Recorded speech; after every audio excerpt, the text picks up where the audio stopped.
ముఖ్యంగా 3 అంశాలపైన ఈరోజు మీటింగ్ నిర్వహిస్తున్నా. మీకు బ్యానర్లో 2 అంశాలే ఉన్నాయి, ఇంకొక అంశం యాడ్ చేయడం జరిగింది. మొట్టమొదటి అంశం ఏంటంటే, ఇప్పుడు రాష్ట్ర ప్రభుత్వం మున్సిపల్ ఎన్నికల నోటిఫికేషన్ ఇచ్చింది. ఆ మున్సిపల్ ఎన్నికల గురించి ఒకటి. రెండవది, కేంద్ర ప్రభుత్వము వాళ్ళు హౌస్ లిస్టింగ్ ఆపరేషన్స్, అంటే సెన్సస్ అనేది 2 దశల్లో జరుగుద్ది. మొదలేమో హౌస్ లిస్టింగ్ ఆపరేషన్ చేస్తారు, రెండవది యాక్చువల్ సెన్సస్ జరుగుద్ది. ఈ హౌస్ లిస్టింగ్ ఆపరేషన్ సంబంధించిన నోటిఫికేషన్ గురించి మాట్లాడడం జరుగుతుంది. మూడవ అంశం ఏంటంటే, రాష్ట్ర ప్రభుత్వము బీసీ ఫెడరేషన్స్ కు, ఈ రాష్ట్రంలో 21 బీసీ ఫెడరేషన్స్ ఉన్నాయి. ఈ ఫెడరేషన్ కు ఏం నిధులు వాళ్ళు విడుదల చేస్తున్నారు, ఎందుకు విడుదల చేస్తలేరనే అంశం పైన ఈరోజు మాట్లాడడం జరుగుతుంది.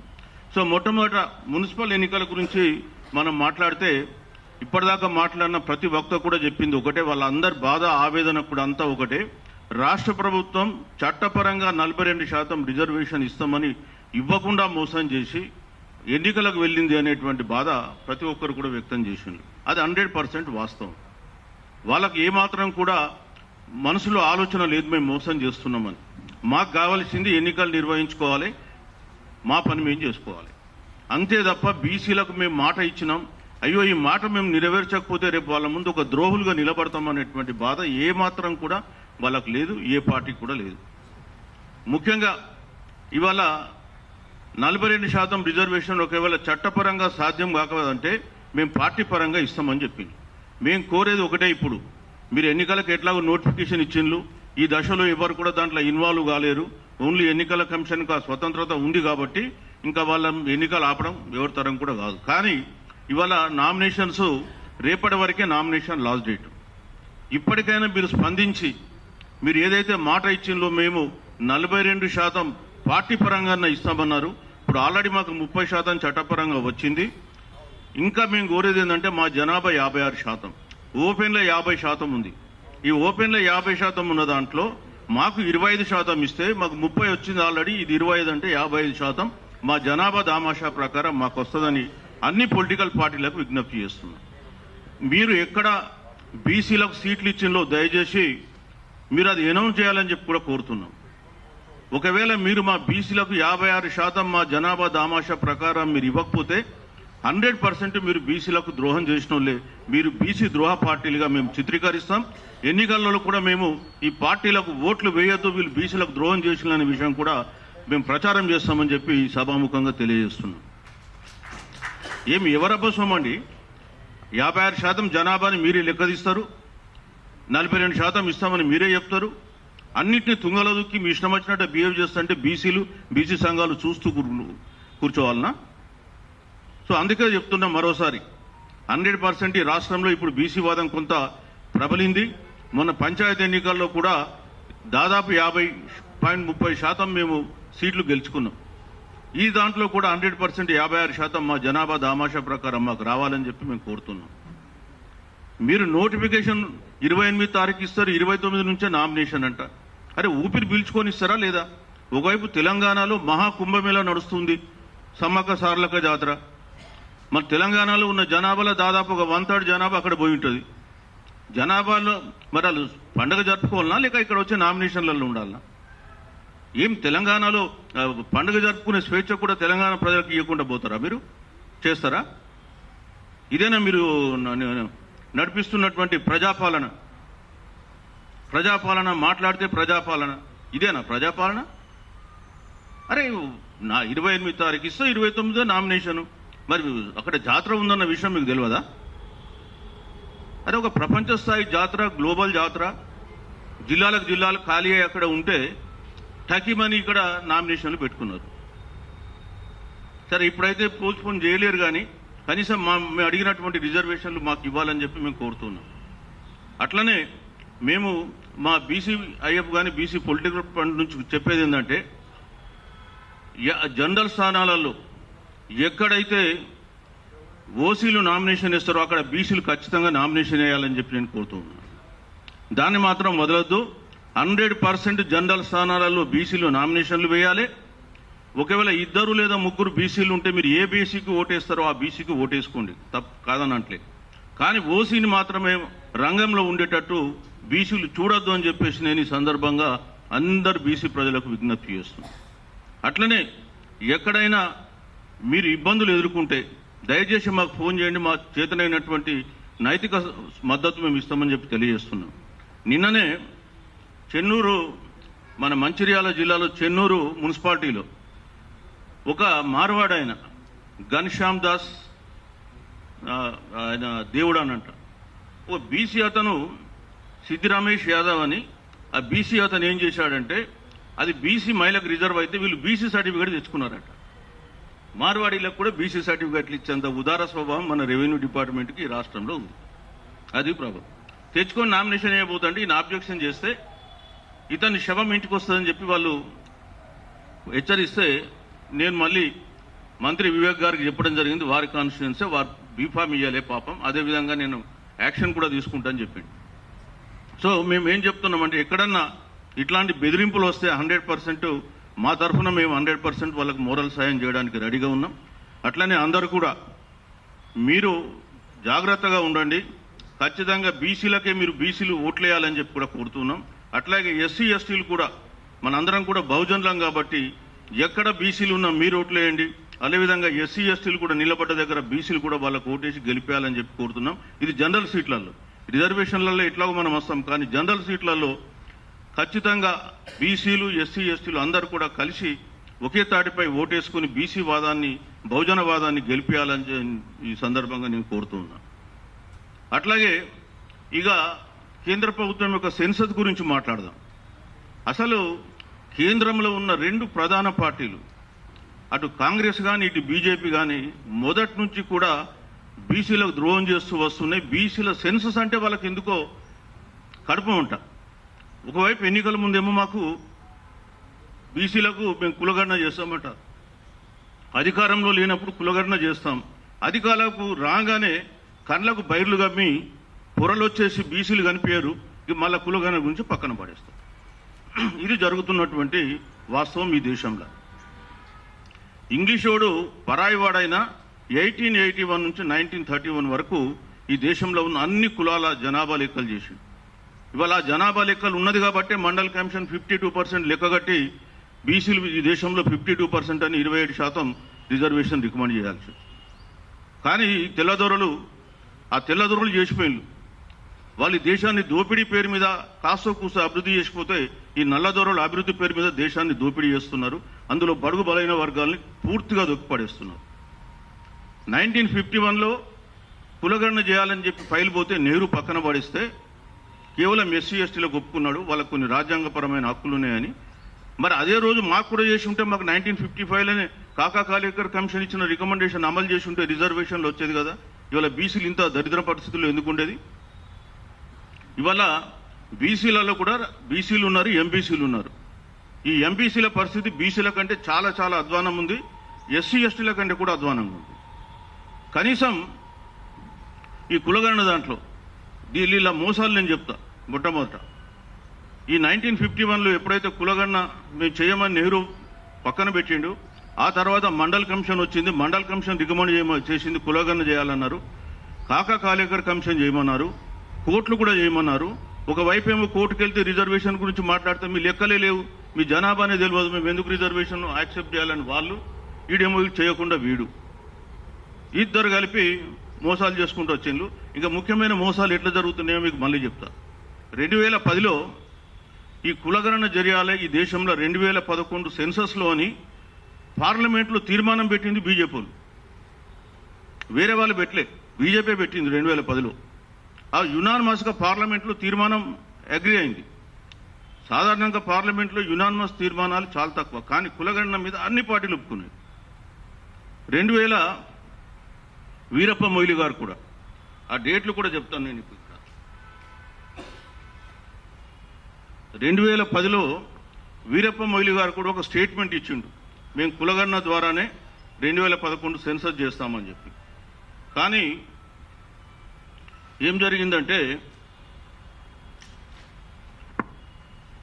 మార్చి 11, 2010లో వీరప్ప మొయిలి గారు స్టేట్మెంట్ ఇచ్చారు. అదే కాంగ్రెస్లో ఉన్నటువంటి బ్రాహ్మణవాది అయినటువంటి చిదంబరం మే 7, 2010లో లోక్సభలో స్టేట్మెంట్ ఇస్తాడు, మేము సెన్సస్లో కులగణన జరపం, సెన్సస్ బయట సోషో ఎకానమిక్ క్యాస్ట్ సెన్సస్ చేస్తామని చెప్పి దాన్ని సెన్సస్ను డైవర్ట్ చేసి ఇదే చిదంబరం గారు మొన్న నవంబర్ 25, 2023లో కలకత్తాలో ఒక ఇంటర్వ్యూ ఇస్తూ ఈ దేశంలో కులగణన జరపాలని చెప్పి స్పష్టంగా చెప్పడం జరిగింది. అంటే నువ్వేమో అధికారంలో ఉన్నప్పుడు 2011లో నీకు కులగణన కనిపించలే, 2025లో మాత్రం నీకు నవంబర్ 25 రోజు కలకట్టాలో నేను డేటాతో సహా చెప్తున్నాను. అందుకే కులగణన జరగాల్సిందే అని ఇంటర్వ్యూ ఇస్తాడు. అంటే వీళ్ళకి అధికారంలో లేనప్పుడు ఒక తీరు కనిపిస్తాం, అధికారంలో ఉన్నప్పుడు ఇంకో తీరు కనిపిస్తాం. అట్లనే బీజేపీ కూడా అంతే.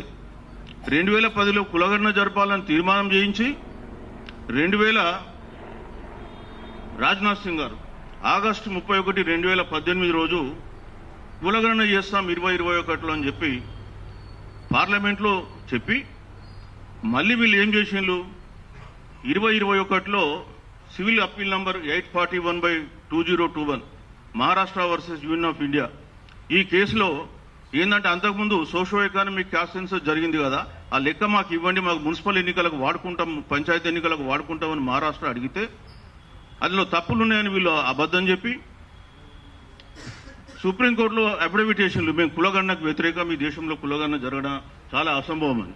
ఇదే బీజేపీ వాళ్ళేమో ఒకసారి అధికారంలో లేనప్పుడు 2010లో మేము కులగణన చేయాలని చెప్పి తీర్మానం పెడతారు, 2018లో బీసీలను సంతృప్తిపరచడానికి మేము కులగణన చేస్తామని చెప్పి ఆగస్టు 31 రోజు రాజ్నాథ్ సింగ్ చెప్పి 2019 జనవరిలో ఈడబ్ల్యూఎస్ రిజర్వేషన్ ఇచ్చుకుంటారు ఓసీలకు. అంటే బీసీలను ఎట్లా మోసం చేస్తున్నారని చెప్తున్నారు. ఇవాళనేమో మొన్న బీహార్ ఎలక్షన్స్ ఉన్నాయి, ఆ ఎలక్షన్స్ ఉన్నాయని చెప్పి ఆ ఎలక్షన్స్ ముందు మేము కులగణన చేస్తాం ఈసారి సెన్సస్లో 2027లో అని చెప్పి స్టేట్మెంట్ ఇచ్చి క్యాబినెట్ డెసిషన్ తీసుకున్నారు. కానీ నిన్నాక మొన్న 22వ తారీఖు రోజు అంటే సెన్సస్ అనేది నేను ఇంతకుముందు చెప్పిన 2 దఫాలుగా జరుగుద్ది. ఒకటేమో హౌస్ లిస్టింగ్ ఆపరేషన్స్ అని జరుగుతాయి. అంటే మొదలే సెన్సస్ మొదలు ఆ ఇల్లు ఎవరిది, ఆ ఇంట్లో ఉంటున్న యజమాని ఎవరు, ఆ ఇంటి స్వభావం ఏంటి, ఆ ఇంట్లో ట్యాప్ అంటే వాటర్ ఉందా, కనెక్షన్ ఉందా, ఫ్లోరింగ్ ఉందా, కరెంట్ ఉందా, టాయిలెట్ ఉందా, ఇట్లా రకరకాల యాంగిల్స్లో వాళ్ళు కలెక్షన్ చేస్తారు డాటా. అది 33 అంశాల మీద కలెక్ట్ చేయమని చెప్పి 22 జనవరి 2026 రోజు ఒక నోటిఫికేషన్ ఇచ్చింది గవర్నమెంట్ ఆఫ్ ఇండియా. ఇందులో కాలం నంబర్ 12లో whether the head of the household belongs to schedule caste, schedule tribe or others. అంటే షెడ్యూల్డ్ క్యాస్ట్, షెడ్యూల్ ట్రైబా ఆ ఇంటి యజమాని అడిగింది. మరి నువ్వు కులగణన చేస్తున్నావు, బీసీల గురించి కూడా అడగాలి కదా, ఎందుకు అడగలే బీసీ అని? SC, ST, BC and others అని అడిగితే అయిపోయింది, కానీ బీసీ అని అడగలే. అంటే వాళ్ళకు మళ్ళా ఆలోచన ఏముందంటే దీన్ని ఎట్లా తప్పియాలి, ఎట్లా డైవర్ట్ చేయాలి, మళ్ళా ఎట్లా ఈ బీసీలను ఇంకోసారి ముంచాలి, మోసం చేయాలనే ఆలోచన తప్ప బీజేపీలోకి ఇంకోటి లేదు. దీని మీద నిన్నాక మనకు కొంత గొడవ జరిగింది అక్కడ ఢిల్లీలో. ఈ నోటిఫికేషన్ జరిగినాక వీళ్ళు ఏం స్టేట్మెంట్ ఇచ్చిండ్రు, మేము వచ్చే సెన్సస్లు జరుపుతామని. అంటే మరి బీసీలకు సంబంధించినటువంటి ఈ ఆర్థికపరమైన డాటా అవసరం లేదా? మరి మోస్ట్ బ్యాక్వర్డ్ క్లాసులకు అసలు ఇండ్లే లేవు. ఆ మాటకు వస్తే చాలా వరకు సంచార జాతులు ఉన్నాయి. తర్వాత ఇప్పటికి కూడా యాచించే జాతులు ఉన్నాయి. మరి వాళ్ళకు సంబంధించిన డాటానే నీకు ఇందులో రాదు.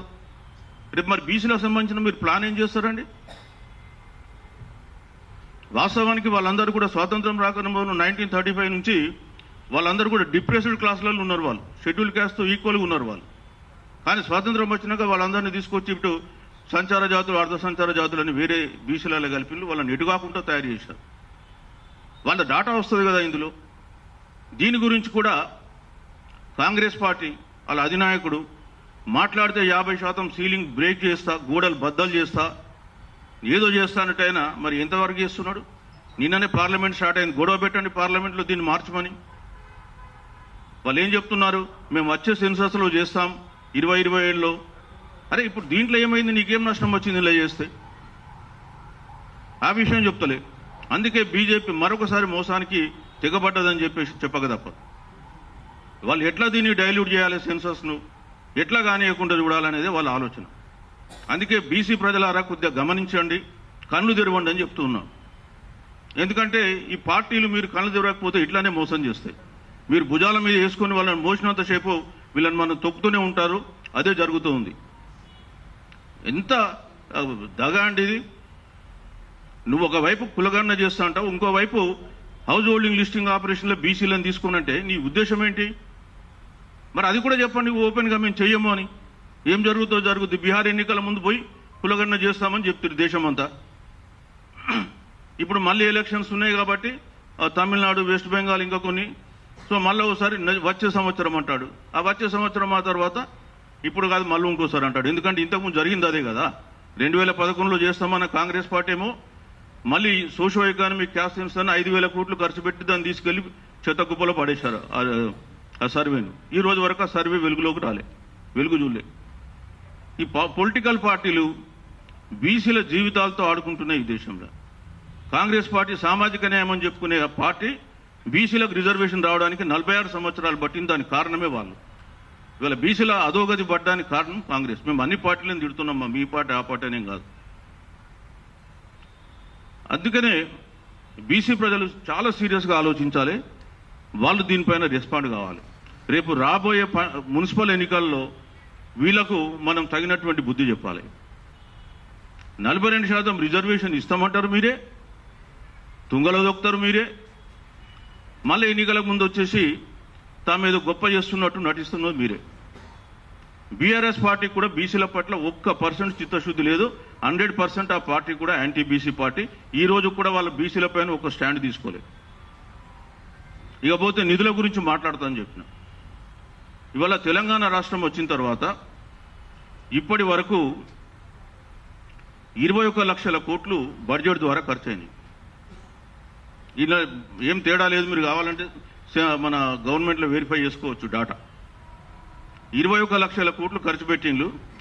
బయట అప్పు తీసుకొచ్చి ఒక 7 లక్షలు ఖర్చు పెట్టిండ్రు. 28 లక్షలు ఖర్చు అయినాయి.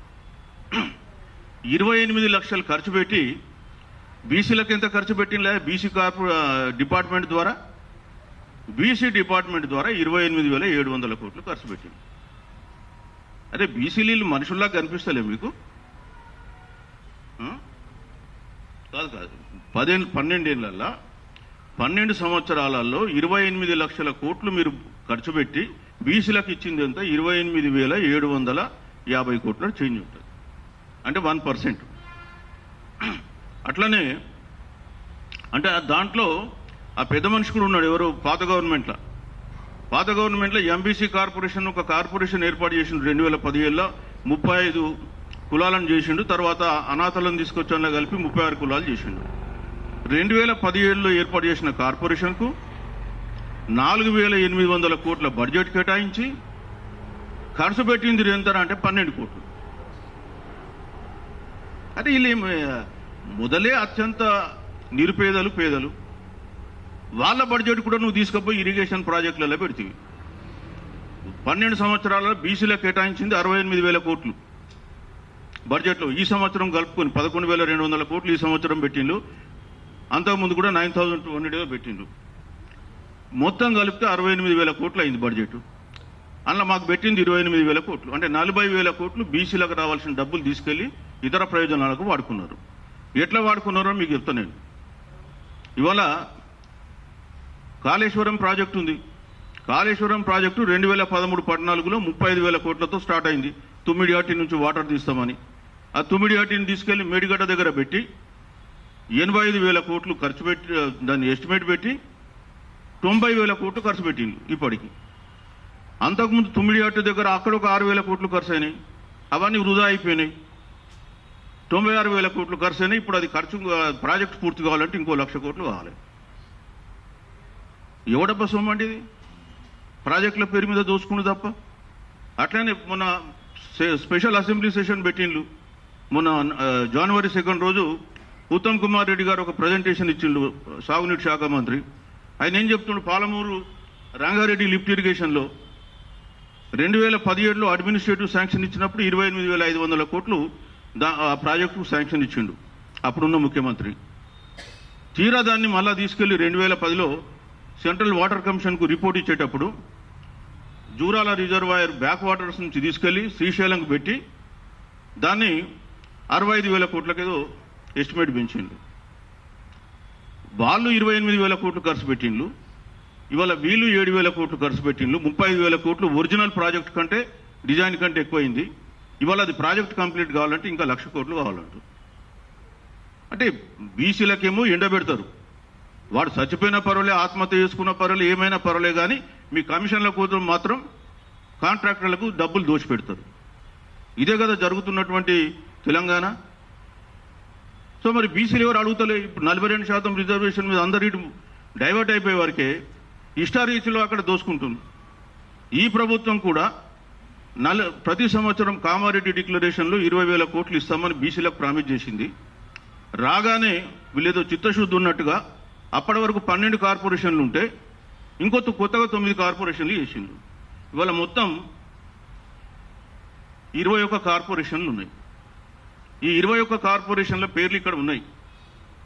బీసీ కార్పొరేషన్, ఎంబీసీ, కుమ్మరి శాలువాహన, భట్రాజు, గంగపుత్ర, కృష్ణబలిజ, లింగాయత్, మేదరి, మేర, ముదిరాజు, మునూర్కాపు, నాయి బ్రాహ్మణ, పద్మశాలి, పెరుక, సగర, టాడీ టాపర్స్, వడ్డెర, వాల్మీకి బోయ, విశ్వబ్రాహ్మణ, వాషర్మెన్, యాదవ.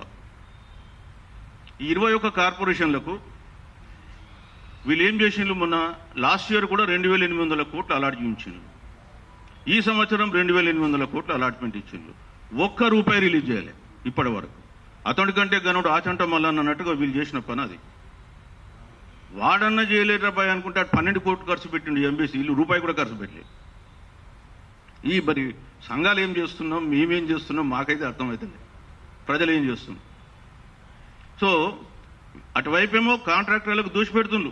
ఈ గవర్నమెంట్ కూడా గత 2 సంవత్సరాల్లో 70,000 కోట్లు ఇచ్చినట్టుగా కొన్ని పత్రికల్లో కథనాలు వచ్చినాయి. నేను పేర్లు చెప్పదలుచుకోలేదు. ఆ 70,000 ఇచ్చినా లేదా పక్కన పెడతాం, బట్ డెఫినెట్గా అయితే అలా సగమని ఇచ్చి ఉంటారు. నువ్వేమో కాంట్రాక్టర్లకు దోచి పెడతారు, కానీ బీసీలకు వచ్చేస్తే కార్పొరేషన్లకు డబ్బులు ఇవ్వడానికి మీకు మనసు రాదు. ఎందుకంటే బీసీలు ఏది చేసినా సరిపోతుంది. 28 లక్షల కోట్లలో మాకు 1% ఇస్తారా? 56% జనాభాని మీరే చెప్పుకుంటా. ఇదెక్కడి సామాజిక న్యాయం? ఇదెక్కడి మీ పంపిణీ విధానం? మొత్తం వెయ్యమని చెప్పరాదండి, పీడాపోద్ది. సో అందుకే మేము కోరుతున్నాం ఏంటంటే, ఇవాళ ఈ ప్రెస్ మీట్ ద్వారా, మీడియా సమావేశం ద్వారా రాబోయే కాలంలో ఖచ్చితంగా మేము ఈ ఆర్థికపరమైన దోపిడీ ప్రభుత్వాలు మాకు ఏదైతే చేస్తున్నాయో దానిపైన మళ్ళీ ఒక సమావేశం త్వరలో 3-4 డేస్లో పెడతాం. ఈ 21 కార్పొరేషన్లను కూడా పిలుస్తాం, ఆ కార్పొరేషన్ పెద్దల్ని కూడా పిలుస్తాం. మీకు అలాట్మెంట్ అయింది ఎంత, వీళ్ళు ఏమి ఇచ్చిండ్రు గత 2 సంవత్సరాలుగా? ఎందుకు మీరు అందరూ ఊరికే కూర్చొని చూస్తూ ఉన్నారు? ఇప్పుడు బడ్జెట్ రాబోతుంది, మళ్ళీ ఫిబ్రవరి 1 రోజు కేంద్ర బడ్జెట్ వస్తుంది. వీళ్ళు కూడా మళ్ళీ మార్చిలో ఎప్పుడో బడ్జెట్ పెడతారు. ఆ లోపటైనా మాకు కేటాయించిన డబ్బులు మాకు ఖర్చు చేయటండి. మా డబ్బులు తీసుకెళ్లి మీరు కాంట్రాక్టర్లకు కమిషన్ మీరు ఇవ్వద్దు అని చెప్పి కోరుతున్నాం. లేకపోతే మీరు మా డబ్బులను ఎందుకు డైవర్ట్ చేస్తారండి? 3 లక్షల కోట్ల బడ్జెట్ 25-26 మాకు కేటాయించింది ఎంత? 11,200. ఎంత పర్సెంటేజ్ అవుతుంది? నువ్వు యూనివర్సిటీకి పోతే 1000 కోట్లు ఇస్తాంటావు జీవో, ఇంకెక్కడ పోతే ఇస్తాంటావు. మరి బీసీలు కనిపిస్తలే ఇక్కడ? మేము కోరేది ఒకటే, ఇప్పుడు మీరు ఏదైతే కేటాయించిందో 100% ఆ కేటాయించింది రిలీజ్ చేయాలి. ఇప్పుడు మార్చ్ 31 లోపల మేము కూడా అందరం పోయి ప్రభుత్వంలో పెద్దల్ని కలిసి రిక్వెస్ట్ చేస్తాం. అదేవిధంగా అన్ని సంఘాల వాళ్ళతో త్వరలో ఒక మీటింగ్ పెడతాం. వాళ్ళకు కూడా జరుగుతున్న అన్యాయాన్ని మేము విశదీకరించి చెప్తాం. ఇదే పద్ధతి కొనసాగితే బీసీలు ఈ రాష్ట్రంలో ఇంకా వాళ్ళ పరిస్థితి అధ్వానం అవుతుంది, వాళ్ళ అంతర్ధానం అవుతారు, వాళ్ళ అస్తిత్వమే పెద్ద మనుగడలో పడుతుందని చెప్పి తెలియజేస్తున్నాం. కాబట్టి వాళ్ళ బీసీల అస్తిత్వం సమస్య, ఇది ఆత్మగౌరవం సమస్య, అధికారం సమస్య. సో మేము ఇవన్నిటి కొరకు కూడా ఖచ్చితంగా రాబోయే కాలంలో పోరాడతాం. మా బీసీ పొలిటికల్ ఫ్రంట్ పెద్దన్న ఉన్నాడు, బాలరాజు గౌడ్ గారు, మా విశారదన్ మహారాజు గారు, ఇంకా చాలా మంది ఉన్నారు. మేము అందరం కూడా సంయుక్తంగా ఈ దాని కొరకు పోరాడతాం. మా ఉన్నటువంటి ఇక్కడ ఉన్న అందరూ కూడా చాలా గొప్ప వక్తలు, అందరికి కూడా మంచి సబ్జెక్ట్ ఉంది, వాళ్ళు కూడా మాట్లాడగలరు. కానీ నాకు అవకాశం ఇచ్చినారు కాబట్టి మాట్లాడమని నేను మాట్లాడినా. మా చిన్న శ్రీకాంత్ కూడా ఉన్నారు. సో మీకు అందరికీ చెప్పేది ఏంటంటే, బీసీ సమాజమా కొంత మేమేం చెప్తున్నామో అర్థం చేసుకోండి, మనం కూడా స్పందిద్దాం. రేపు రాబోయే కాలంలో ఈ ప్రభుత్వాలకు మనం తగిన గుణపాఠం చెప్పాల్సిందే, లేకపోతే మన న్యాయబద్ధమైన వాటా, మన రాజ్యాంగబద్ధమైన వాటా మనకు రాకుండా పోతుందని చెప్పి తెలియజేసుకుంటూ, మరి త్వరలో మేము మళ్ళా ఈ నిధులపైన ఒక మీటింగ్ సమావేశం ఏర్పాటు చేస్తాం. అట్లాగే ఢిల్లీలో కూడా మేము జంతర్ మంతర్ దగ్గర సమావేశం ఏర్పాటు చేసి 42% రిజర్వేషన్ పైన మళ్ళీ పోరాడతామని చెప్పి తెలియజేసుకుంటూ సెలవు తీసుకుంటున్నాం. Thank you for giving me this opportunity. Thank you sir. ఒకసారి